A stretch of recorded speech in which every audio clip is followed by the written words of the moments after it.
My name is Marianne Keller, and I was 31 years old when I had my near-death experience. I was a mother of two. My son was 8. My daughter was just 5 months old. Most days, my life was about managing what needed to be done and trying to keep things from getting worse. I grew up in West Salem, Oregon. I had 4 siblings, 3 older, 1 younger. We rode our bikes everywhere. My little sister and I were loud and fearless. We camped with our parents, spent long days outside, and came home dirty. It was a stable childhood, normal, safe. After high school, I went to City College. I worked, paid my own bills, had my own place. When I was about 27, I moved to Santa Barbara, California.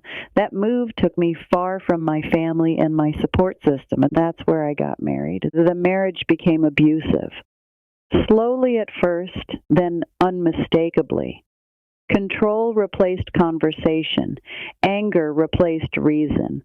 I tried counseling. I asked for help. I even reached out to a pastor, hoping someone else could say something I couldn't. Nothing worked.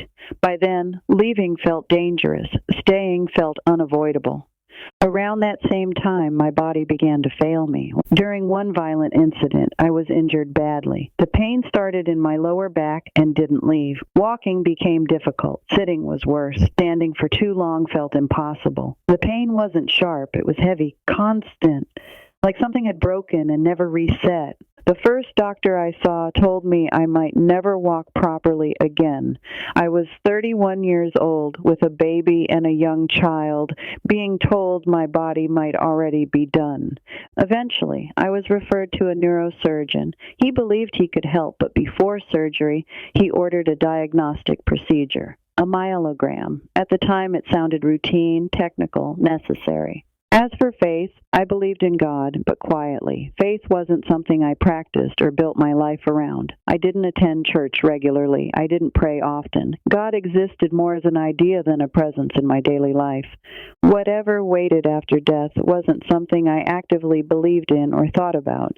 You see, I wasn't curious about spirituality. I had never meditated. I didn't even know the term near-death experience. It wasn't part of my vocabulary or my worldview. My focus was simple: protect my children, get through the day, keep things from getting worse. I didn't think about dying. And I certainly didn't expect that an ordinary medical test would be the moment everything I thought I understood about life, death, and myself would quietly come apart. The myelogram was scheduled as a preparatory test. That's how it was explained to me. Something they needed before surgery, a way to see how badly my spine had been damaged. They told me to hold very still. They explained that dye would be injected near my spinal cord and that the table would slowly tilt so the dye could travel. If I moved, they said, I could end up with headaches that lasted for months. They repeated that part more than once. Hold still. Don't move. The room felt clinical but calm. There were 2 doctors, an orthopedic surgeon, and a neurosurgeon, 2 X-ray technicians, a nurse. Everyone seemed relaxed. This was routine for them, nothing unusual. I lay flat on the table while they numbed the area behind my neck. There was no anesthesia beyond that, just the numbing injection, then instructions. The dye went in. The table began to move. It was slow, mechanical. The table made a low sound as it tilted, my head rising slightly higher than my feet. The doctors were talking to each other. The technicians were talking among themselves. The nurse stood near the door, checking something on a side table. No one was watching me. At first, I felt a little strange. Not pain, just a sensation that didn't belong, lightheadedness, a tightness in my chest that didn't have a clear edge. I remember thinking, that's odd. I feel like I might faint. The feeling intensified. My breathing started to change. I tried to slow it down, but I couldn't. The breaths came faster, sharper. I realized I was hyperventilating, but even knowing that didn't help. My body wasn't responding to instruction. The room continued the way it had before. The doctors kept talking. The technicians kept talking.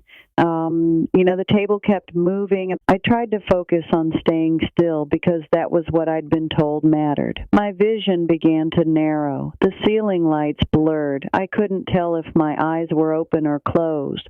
Eventually, one of the X-ray technicians noticed the sound of my breathing. He leaned over me, close enough that I could see his face clearly. I remember his expression changing when he looked at my eyes. I remember him realizing something was wrong. He leaned back slightly, just for a second, to check where his thumb was on the control button. That was the last thing I remember seeing, the technician leaning back to check his thumb. And then I wasn't there anymore. The next thing I was aware of was distance. Not movement exactly, just separation. I was no longer on the table. I was above it, near the ceiling, looking down. The room was the same room, but I wasn't part of it anymore. The panic I had been feeling in my body was gone, completely. It didn't fade. It stopped as if it had been switched off. I could see the technicians. I could see the nurse moving faster than she had been before. They were no longer calm. Someone said, "Code blue." Someone else repeated it louder. The room that had felt routine a moment earlier was suddenly urgent. I watched them move around my body with purpose, hands on my chest, equipment being pulled closer, orders being spoken quickly. What struck me was how distant it all felt. I wasn't alarmed by what I was seeing. I wasn't confused. I wasn't trying to get back. I simply observed it, the way you watch something unfolding without needing to intervene.